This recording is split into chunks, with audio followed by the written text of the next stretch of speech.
And before Ali comes on, quick sponsorship message. If you want to have more customers pay you more money more often, go ahead right now and visit EmployeeEscapePlan.com. Write it down, save it in your memory, EmployeeEscapePlan.com. Have a conversation with Joe so that you can grow your marketing, build your business, and really make the impact that you know you're capable of. Whether you're a brick-and-mortar business owner, whether you're a service-based business owner, coach, author, speaker, entrepreneur, Joe has worked with just about every type of business and entrepreneur. And you could trust he's really taking a stand for your success. I highly recommend you have a conversation with him. He will make the difference for you. I've hired him. I've received tons of results. I do absolutely trust Joe Nicasio and Employee Escape Plan, www.employeeescapeplan.com. Let Joe know Chris sent you.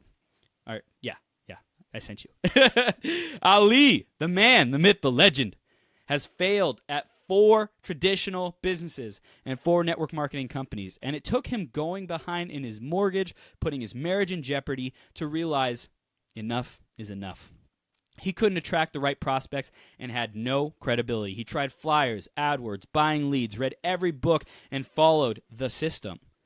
Nothing seemed to make a difference, and at times, he couldn't even afford to put gas in his car, go to meetings, or at times even eat. After that experience, Ali pledged he'd never let another company or product have full control over his financial circumstances. After being enticed by even more network marketing companies to build their brand for special deals or special positioning, one company terminated his whole division to fall right back into the same place again. After that, Ali said no more. He hired a business coach and developed the brand Mehdaoui Enterprise in 2014. And ever since then, life has been dramatically different. He's still working with network marketing companies, but as a consultant and a trainer. He's built and trained organizations of almost 30,000 entrepreneurs in 9 countries, released a book that is sold globally, worked as a consultant with Inc. 500 companies in service and product industries, and he's a contributor and author of 2 globally published magazines. And most importantly, Ali has created and designed a lifestyle where he and his wife can live in abundance with freedom to do what they want when they want. Ali, are you ready to rock the house, brother? Dude, awesome. I'm stoked for this, man. Oh my gosh. Like, ever since we talked, dude, I've been so fired up, man. And thank you so much for coming on the show, for sharing your time with us today, and just giving back to our audience, man. Super duper appreciate it, and your generosity and how you're out to help the whole entire freaking world, man, and make a big ass impact in the process. 100%. That's what we live for. That's right, baby. That's right. Well, dude, before we start diving into your journey, we're all excited to hear more about this. There's a lot of challenges you had to overcome. Before we get there, let's dive into the theme of today, which is cultivating that internal environment, that inner garden of peace, of, soul sustenance, of, the mindset, the soul, the brain, like all of it. How do you approach that? And like, how have you seen that tending and nurturing and cultivating that inner environment? How have you seen that show up for you and the people around you? Well, I'll give you the simplest format that the masses are going to understand it. And we all know this. There's no but, if, or maybe. You are what you eat. You are what you read. You are who you surround yourself with. So it's all about starting from within. It's that program in fashion that we live by every single day. And I don't care whether you're in business or not. I don't care if you're in network marketing or traditional business or a traditional profession in a job or anything that you choose to do for yourself and for your family.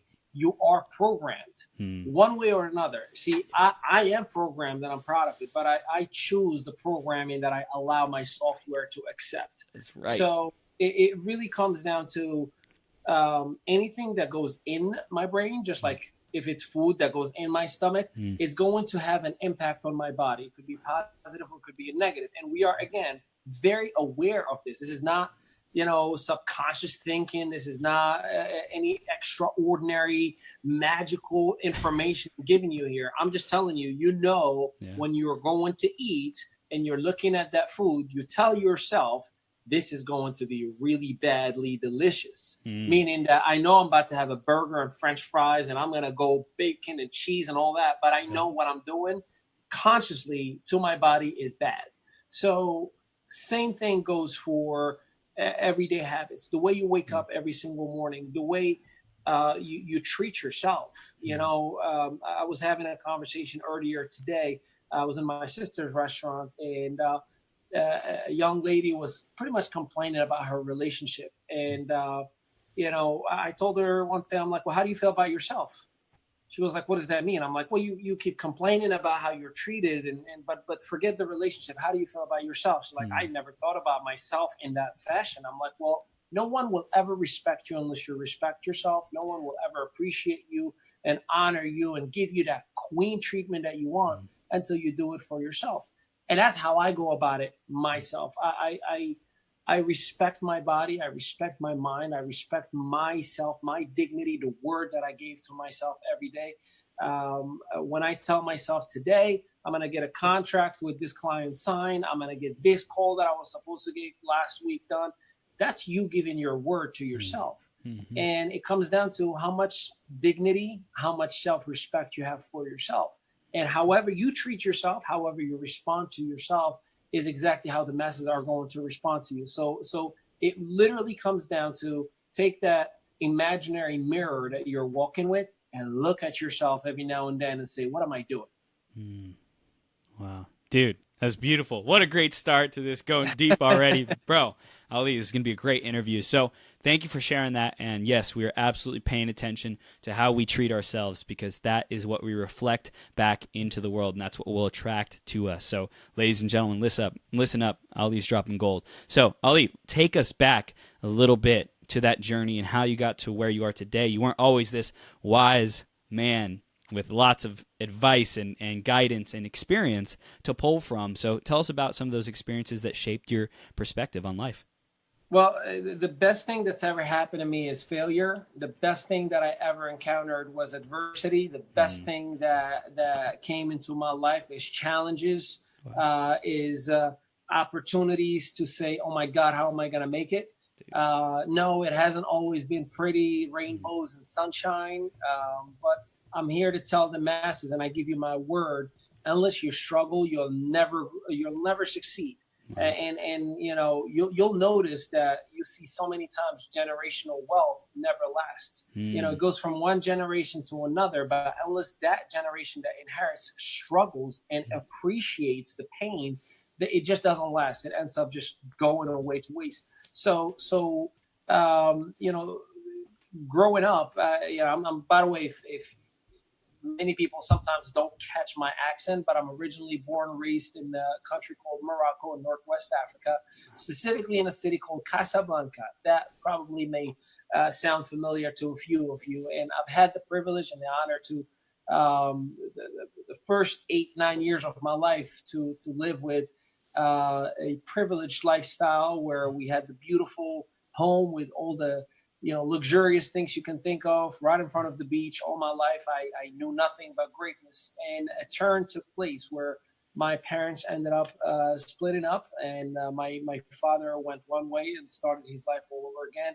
And here comes my mother, a single mother in a third world country, where at the time back then, it wasn't as open to equality and given the same fair shot to women as they would do to men.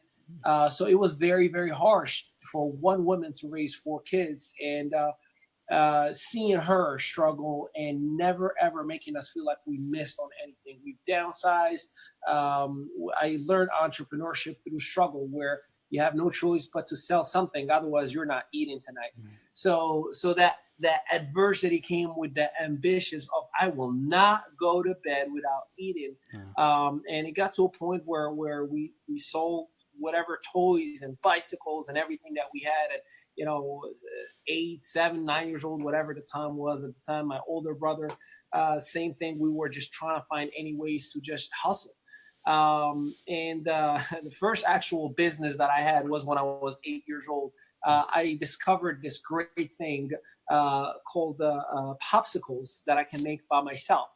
And I would mix it with water. I'll put it in little containers, put it in the freezer, and then I would have everybody come to me and buy from my house, literally knock on the door, and I would sell. And every time they bring back, this is again third world country, so to some of you are going to be like, what? I used to collect the sticks that would go in the popsicles because I had no choice because I couldn't afford to buy them. Yep. And I had this, you know, those little booklets that are dollar sign. You know, there's dollar sign image of them. Uh-huh. So every time somebody brings me the fifth one, I will give them a dollar sign. You know, like they felt like they actually had a dollar. Mind you, we were kids, and Right. I would have everybody bring me back the the sticks, and I'll put them in boiled water just to self sanitize them and do it all over again. So that was the first official business I've ever had, if you want to call it that. And it got tough at one point. My mother, realized, okay, I can't keep doing this. And two uncles here in the United States that helped my mother, supported her to come to the States and start that American dream, if you will. We stayed with my father. A lot of adversity there as well. We at the time, as four young, very young kids, who saw mommy stripped away from them. And here comes the stepmom figure, and it was foreign. We didn't know how to react. Even my father at the time, young dad, didn't know how to react. So it was very, very hard. But by the way, all my parents are back into my life. I have buy one get one free. I have mom and dad and mama and baba. So I have they both remarried. They both started. And they're all in the United States now. I brought everybody Awesome. over. Eventually, yeah. But it was at one point of my life where my older brother and I had, we lived in the streets and we hustled in the streets and we could do whatever we do legally, that is. I sold novels in between classes. I had 4 minutes to sell a novel so I can eat. And my flirt would go on. It was like a challenge, like, okay, and go. And I would just flirt my way into selling a book. Even if it meant to read like 3 sentences and repeat them to a girl and say, this book was written for you and here is why. And I'll get a sell out of it and what have you. And then on June 20th, 2002, we were blessed to come to the United States where, mom did the promise, and that was 4 years later. And 4 years to some, when we look back, 4 years goes by quick. But as we are living through the 4 years, it's a very, very long time. Totally. So came here and I was a little bit messed up in the head, if you will. And no disrespect to anybody who may be going through this. I was suicidal. I was under depressions all the time. I broke both of my hands because I used to punch walls when I get mad.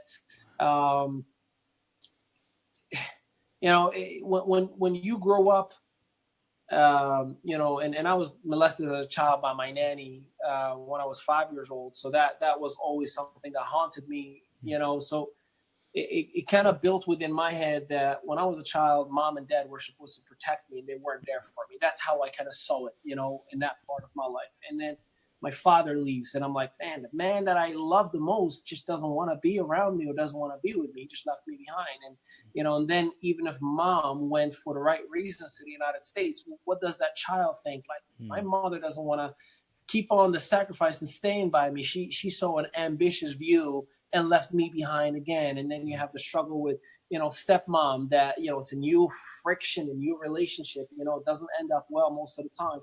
And you're looking at like, why are my parents putting me in situations to fail, to be hurt, to be hated at times, Then you come to the United States where you're like, yay, we're going to make it, happy ending. And you start seeing, Western Union receipts that were sent that were supposed to be for your well-being as a child. And you're like, here I am hustling and selling books. Where the heck was this, Yeah. So then you start feeling like, my God, my own parent was taken away from what was rightfully mine. And again, it was just a whole mixed emotion. And the biggest one of them was, am I even good enough for my own parents to even consider me as a good kid and want me to be around, And it became this habitual lack of trust with, I don't care who you were. I almost did not want to have any relationships with anybody. And that was a big, big struggle I had in my marriage, where any little issue, any little bickering, that would be, and half an hour later left behind between a couple, I'm still going at it like, oh, you're just going to leave me like my father did, like my mother did. Like, you just don't care. You're just going to pick up and leave. and I kind of sabotaged my own relationship for a very, very long time. Attempted, suicide at the age of 19 years old. Just again, when you get to that weakest point, there's usually a fork in the road: greatness and rock bottom. And it's a decision. It's a really, really a decision. And rock bottom is so easy. I mean, it's so easy to harm my body. It's so easy to jump or something.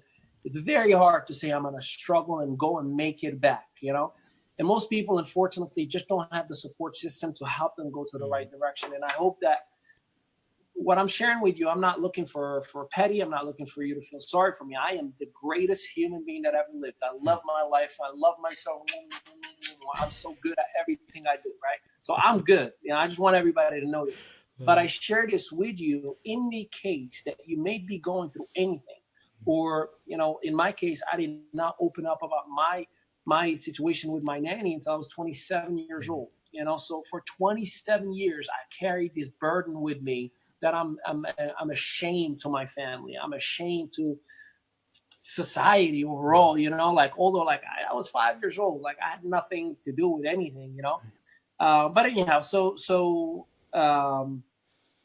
put myself through some college, became a chef, learned 5 international languages. That after the suicidal attempt, it was like something that says like my man, you're supposed to do something great. Here's a list of things, that it's almost, and whether the person who's watching this is spiritual or not, is as if a spiritual higher power is telling me, I put you through all this and you're still strong. You are meant to do something better than this. I've prepared you to either remove the pain from someone else, or I prepared you to educate others how to never go through this struggle.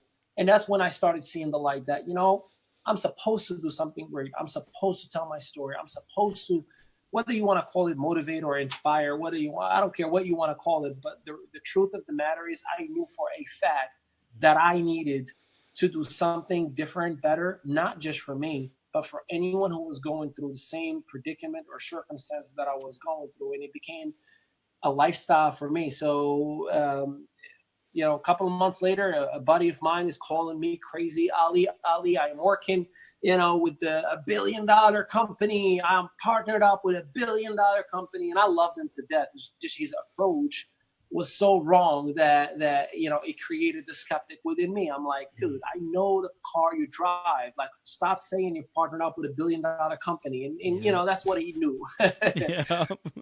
So I avoided him for a couple of months, I'd say. And then he came into the restaurant where I was working. And by the way, I was working 90 hours a week. That was another piece that created a challenge for my wife and I. When you're married and you're working 90 hours, I'm here to tell you, you are not married, my friend. Not much time left for that relationship. No, not at all. I mean, you come in, you shower and sleep, and you wake up while the spouse is sleeping to get out. So it was very, very hard. So nonetheless, he came into the restaurant, then spotted me. I was like, hey, I'm really, really busy. And, I avoided him then. And then he ended up coming to my house right in front of the door. I'm like, oh, hey, I was just going to call you. He's like, no, you weren't. He was like, dude, I just need you to give me 7 minutes. I was like, all right, get in. I'm thinking to myself, I'm going to tell him this is a pyramid scheme. Get out of my house. He shows me a video, and then the lights, because it wasn't the opportunity. He didn't show it. He knew what he was doing. He didn't show me the opportunity. He showed me testimonial after testimonial after testimonial of people who were going through their struggle and how they got out. I saw snippets of Tony Robbins speaking, and Bob Proctor and Zig Ziglar and all the greats that we all know and follow. And I was like, all right, you got my attention, man. Like, this is amazing. Whatever this is, I want in. And then he goes like, all right, now I'm going to show you the video I really want to show you. And it was a 20-minute presentation.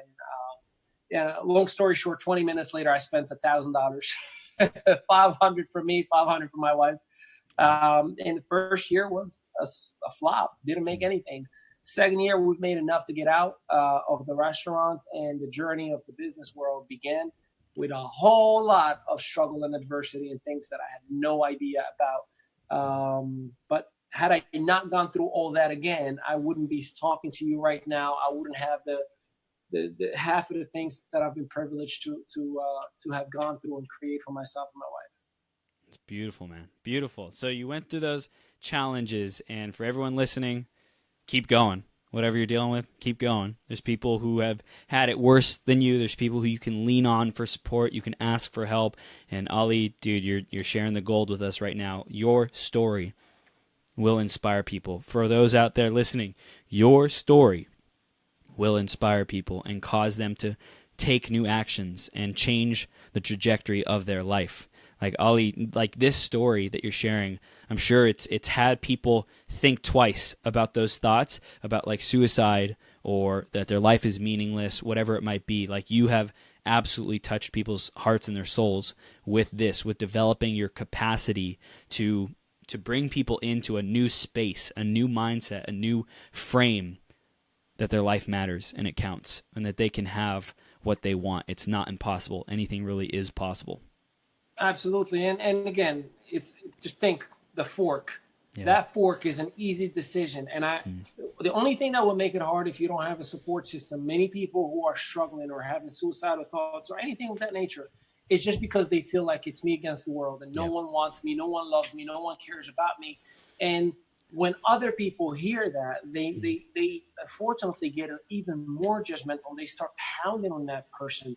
You know, like stop feeling so sorry for yourself. Get over yourself. Come on, you know, pick yourself up. Stop being a whiny this and a whiny that. But the truth of the matter is, you know, you won't know what I'm going through until you go through it. You know, you just don't understand. Like, and yes, you are right. I should get over it. I shouldn't stop whining. Yes. But it doesn't make me wrong. It's like that number 9, number 6 effect, right? If it's facing you, it's a 9. If it's facing me, it's 6. Yes, you're right, but it doesn't make me wrong. You're just not seeing it from the way I'm seeing it. So, you know, just care, love, you know, those things that mom and dad taught us. Care, love, listen, you know, those positive things. Yeah. Just try them. I promise you can do so much great processes and help so many more people. Sometimes just for listening, you know, just for letting people empty their chest on you could make somebody's day better. Yeah, absolutely, man. So after this position, I think you caught us up to about 2 years into network marketing. How did things evolve from there? So I thought that, mama, we made it. We're going to be rich and we're never looking back. And the company I was with, things were going great for myself. Numbers that were projected were amazing. And next thing you know, I have a whole team that's looking at me saying, "Hey, good for you. You got out of the restaurant. How come I'm not making $100 a month? How come I'm not making this?" And I started doing homework on the compensation plan and things. And I sat down with one of the senior vice presidents actually of the company, and I'm like, "Hey man, like, can you just, like, I'm really grateful to sit down with you. Like, I have a whole team that's dependent on me." And I gave them the hope that I'm the lights. I'm the example that if I made it out, we all can make it out. And then he hits me with the biggest reality check ever. He says, "Well, Ali, what you have to understand is that 9.8 out of every 10 don't make money." I was like, "Say what now?" He said pretty much that only 2 to 3% would make money. And the money that I was making, barely a point of a decimal. And I'm like, wow. I'm like, "Well, why don't we tell them?" No, we can't say that. And I just didn't like the approach of the hide and seek that started happening. And when you don't know what you don't know, okay, fine. You didn't know. Right. But once I know now that if you, Chris, get involved with me, have a 98% chance to fail, forget network marketing, traditional business, sports, anything, I have an obligation to say, "Hey man, this is going to be the greatest thing ever. However, this is going to be the hardest thing you will ever do in your life. It's going to be very, very challenging. Matter of fact, only 2% of the people who go through this process make it." See, I like having that conversation because 2 things are going to happen. If you're truly an entrepreneur, you're going to be like, game on. Yeah. Let's go. Right? You know how we think. Like, they're like, hey, you got a 99% chance to fail. Awesome. Let's Watch go, me baby. hit. That means there's still a chance, right? Yes. You know, and I started having those conversations with my team. And as I anticipated, some of them retaliated, some of them got upset, some of them, pretty much felt like you were selling us their dream the whole time without letting us know about the asterisks.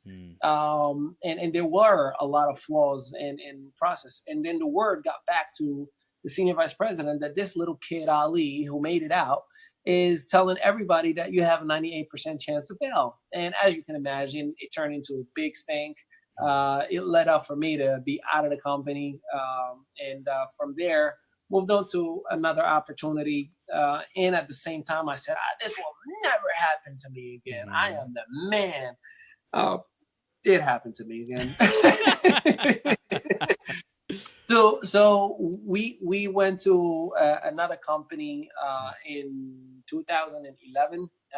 It was a no cost, no investment opportunity. No one had to pay anything. So I'm like, this is it, where I'm gonna redeem myself.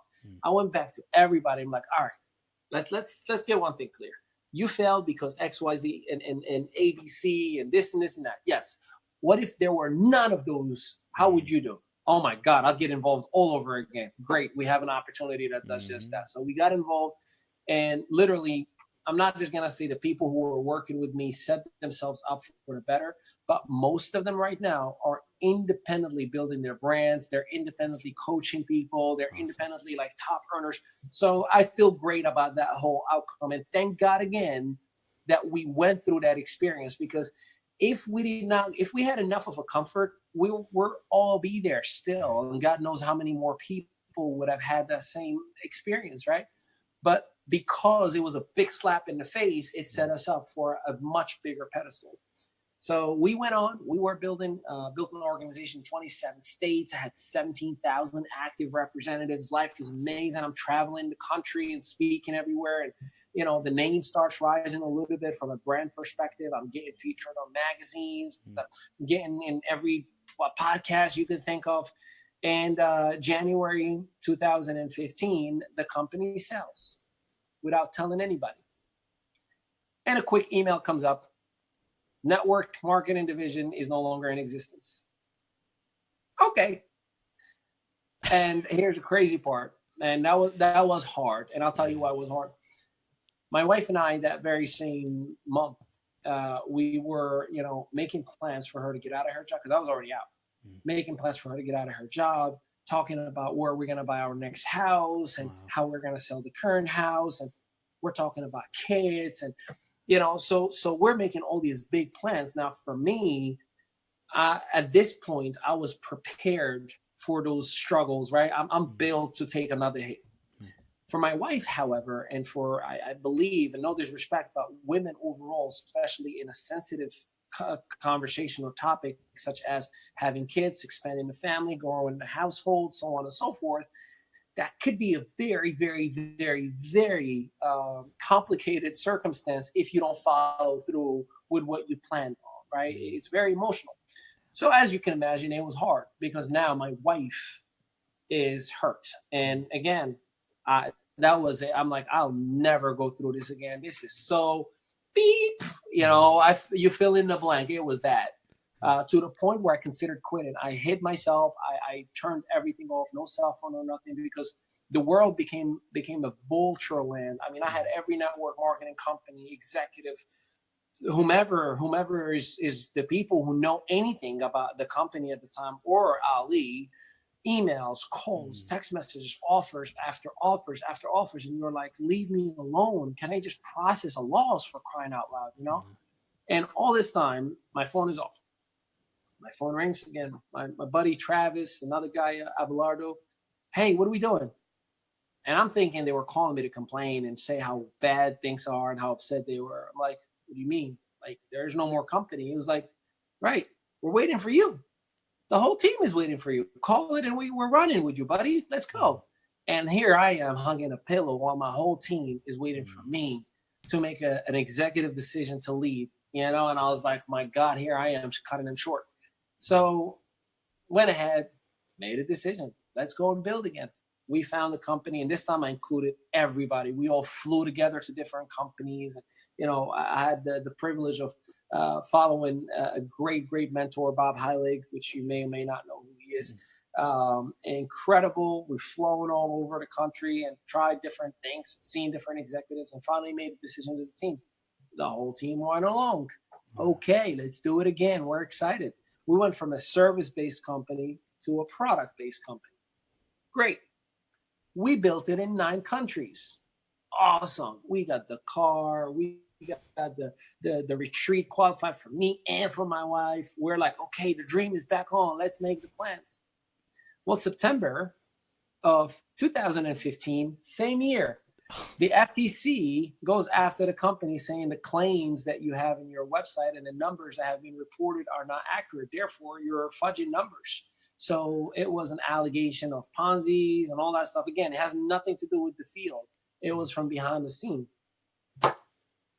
3 hits, and this one after the other within 9 months. Wow. So you just finally said, finally, we're good. And then you get hit again. Okay, now what? Now what? What am I going to do? Okay, we've been through this. By this time, we're like, all right, we know what we got to do. Let's make a decision, guys.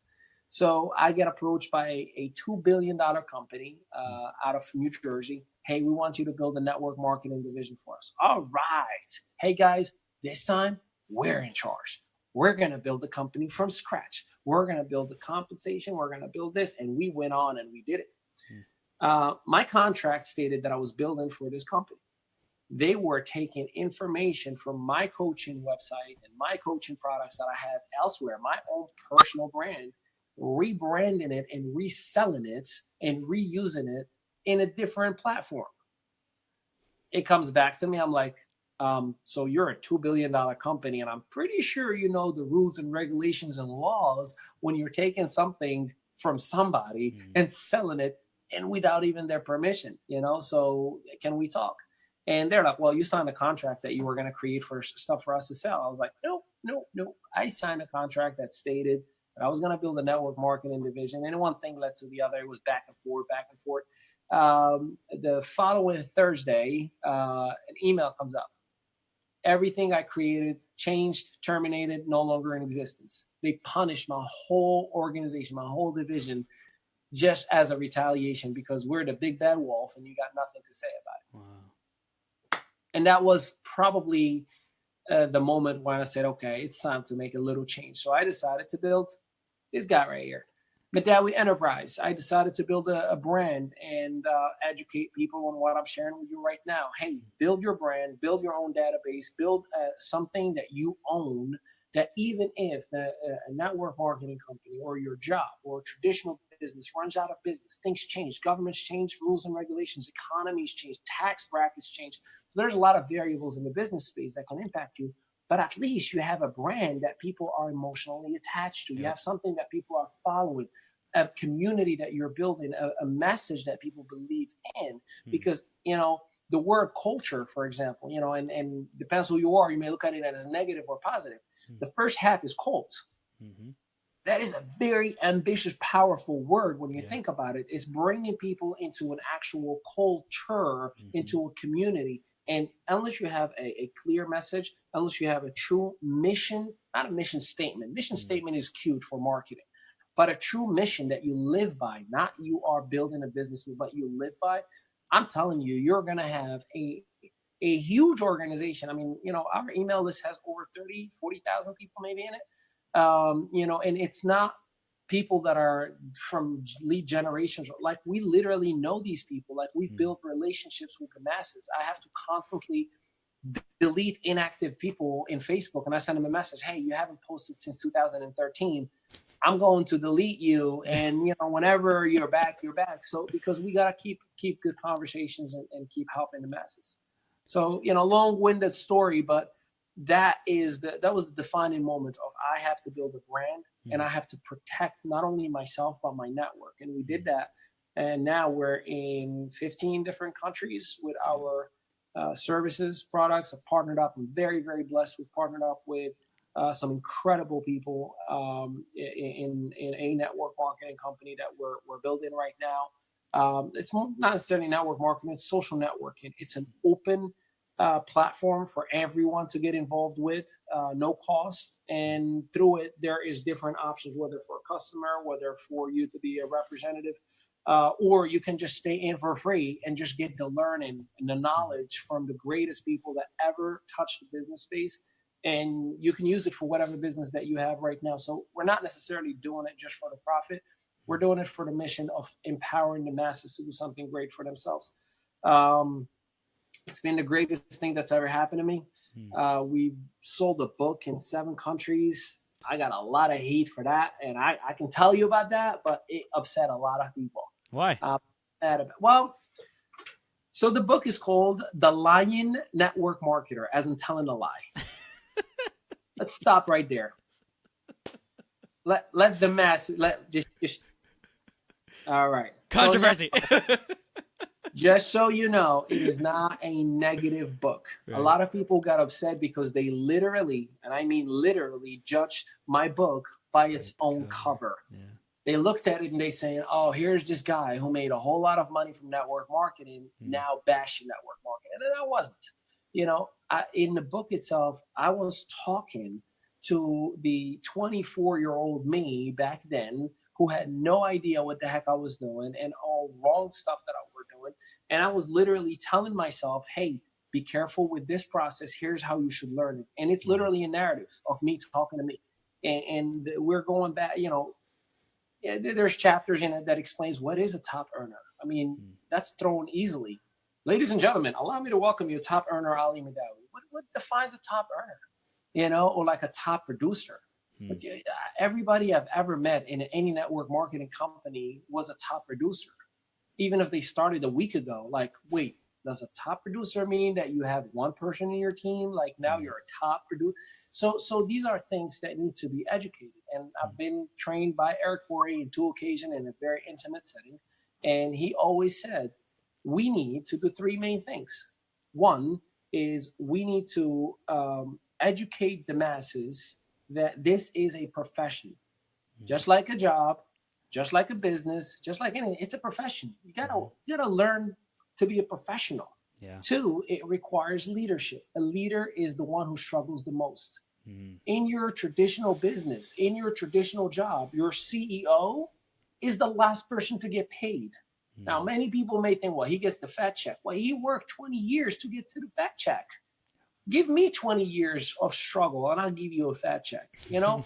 So the second thing is leadership is a must. The third, and Eric says it best, the truth is good enough. You know, your company has top earners. Your company has people who are making 6-figure per year or per month. Just share their true story. You don't got to hype it up. You don't have to go and tell everybody this is the best thing ever and it will last forever and we will never, ever have anything. Guess what that does?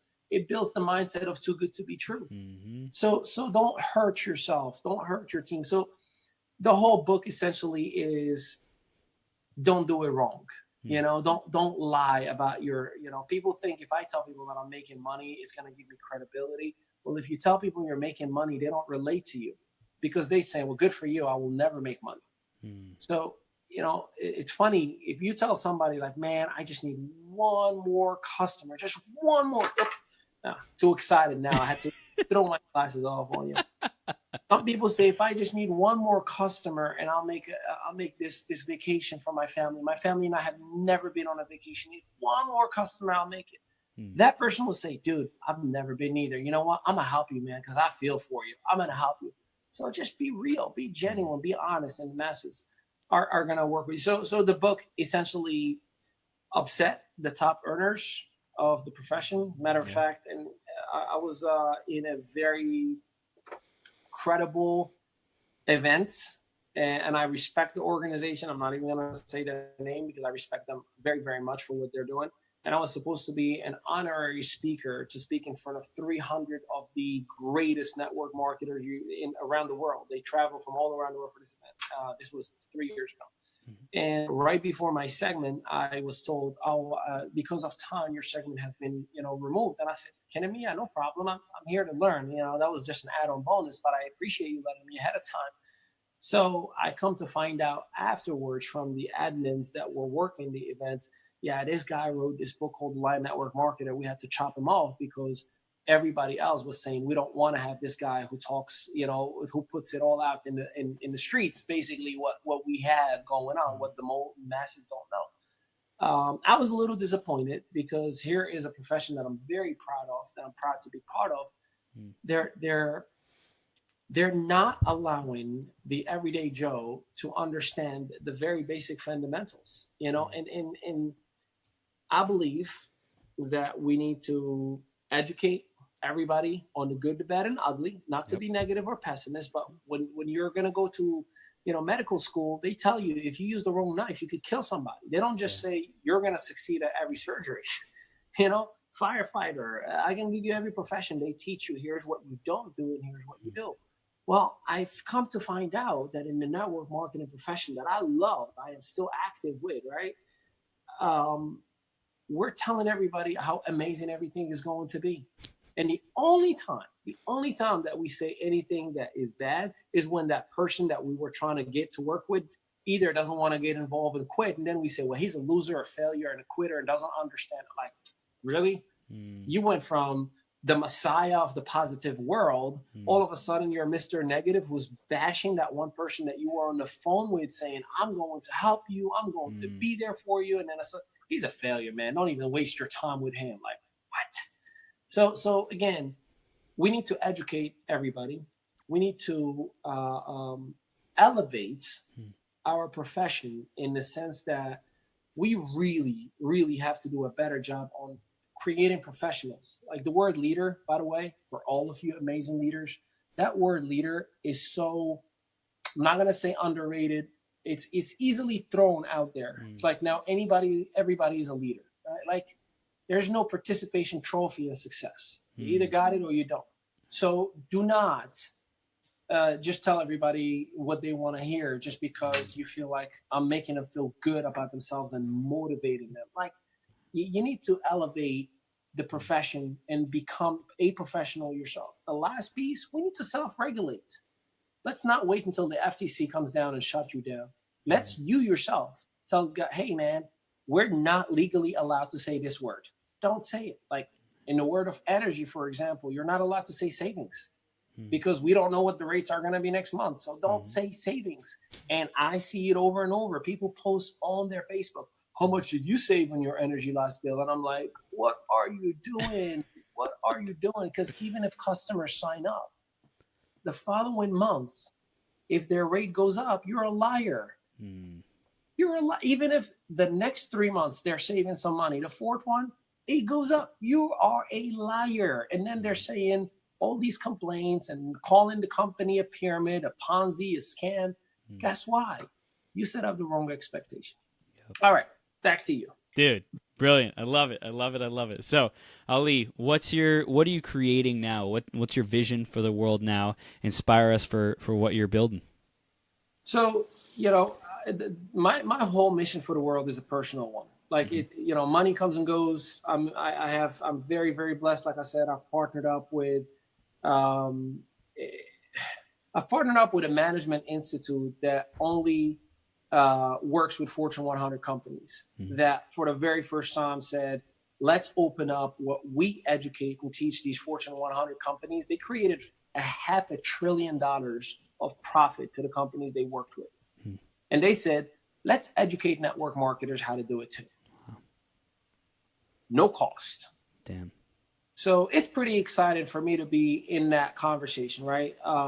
We added obviously some services created an opportunity with the whole process, but no cost to anybody to just be part of the community. That is something that is personal to me.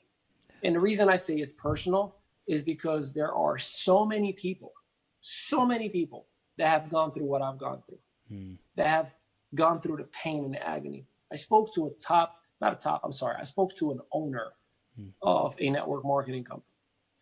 I'm not going to mention his name out of respect to him. You know what he said? Hey, Ali, for every top earner that the network marketing profession creates, 1,000 lose. This is an owner. Shame on us all not to educate the people that, hey, this is serious business. If you treat it like a sometime thing, I guarantee you massive discombobulated failure. But if you and I lock arms and act like a 50-50 owner, not of our little business in our website, of the company. See, when I work in network marketing business, and if you were the owner, well, Chris, I hope you're ready because you work for me now. See, I own your company. You're just an executive in it. Because I'm going to build that sales force and I'm going to get paid on every single customer and I'm going to get all the revenue pool and all that stuff. Respectfully, of course, not disrespecting you, but CEO, hey, Mr. CEO, you're my CEO now. You work for me. I'm going to make sure that the company is successful and do my part. But just keep in mind, you are in that office to make sure that everything functions so I don't have to, right? So we have to 100% do a better job on educating people. We are great motivators. We are world changers. We are impeccable individuals. We see the world from positive lenses only. But the truth of the matter is, I have a 4.5-month-old now, right? My first baby boy, my wife and I welcomed little Sebastian about 4.5 months ago. And he is going to get to one point where he's not going to want to eat vegetables because they're going to taste bad. He is going to get to a point where he's going to say, I don't want to go to bed.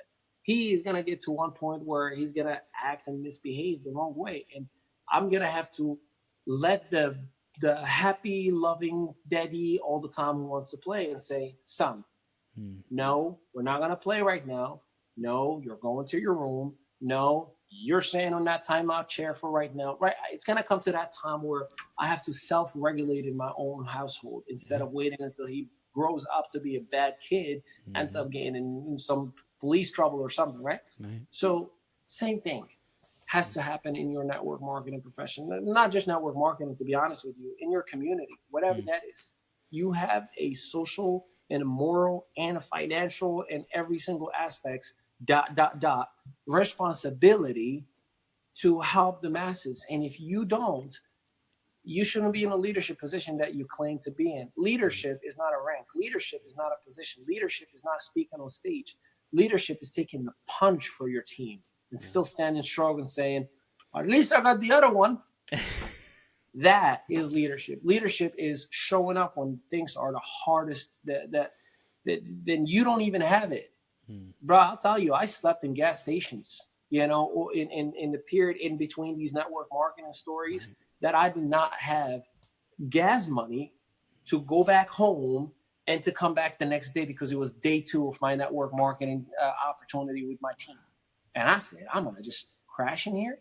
I got a jacket next to me. I'm going to make sure the suit is nice and tight right on the side. I'll put it on back in the morning and I'll go into the actual bathroom of the hotel, brush my teeth, put little water, put little deodorant. Yeah, it may sound like, ew, that's nasty. Guess what? I am job free. I am living it the way I want to live it. I'm designing my life the way I want to design it. And my wife is home too. Like we're literally full-time parents all day, every day.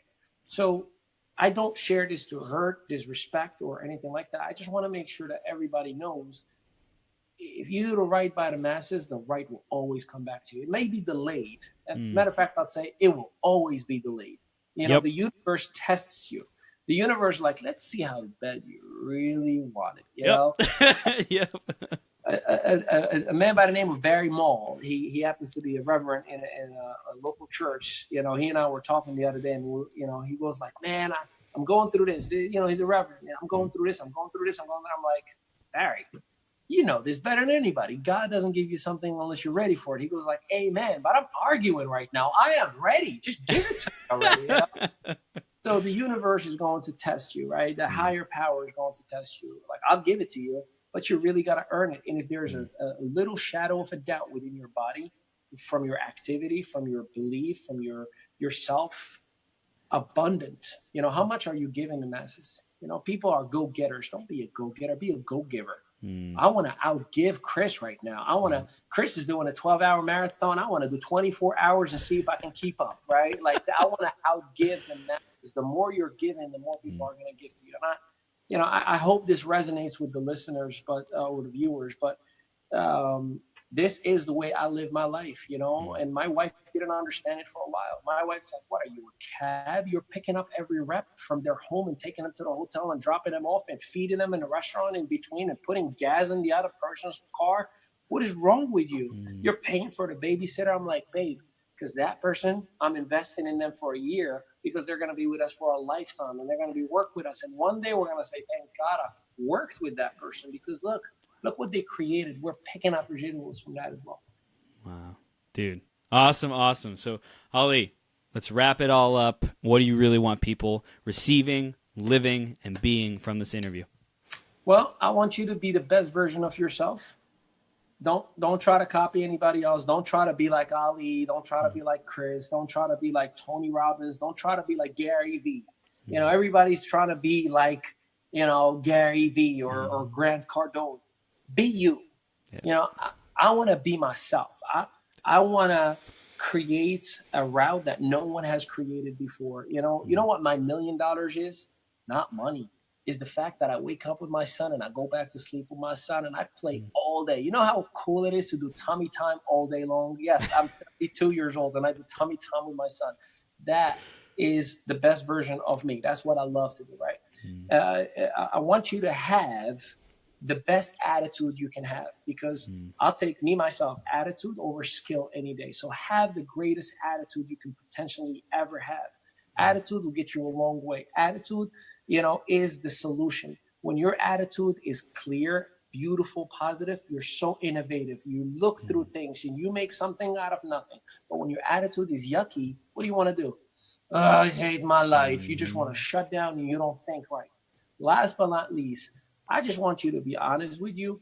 Just love. Love. Just love. I love you. You don't even know me, but I just want you to know that I love you. Like within my heart, like your name just got tattooed forever. Like this is the greatest day ever. Tomorrow is going to be even better. Just love, man. We live in some crazy times right now. And, you have California that looks like hell on earth. You have, a divided country with politics and racial, things that are going on. But I'm here to tell you there's so much more love and good things that we're not even hearing about. You know why? Because it's in your home. You just got to document it and tell us about it. So love.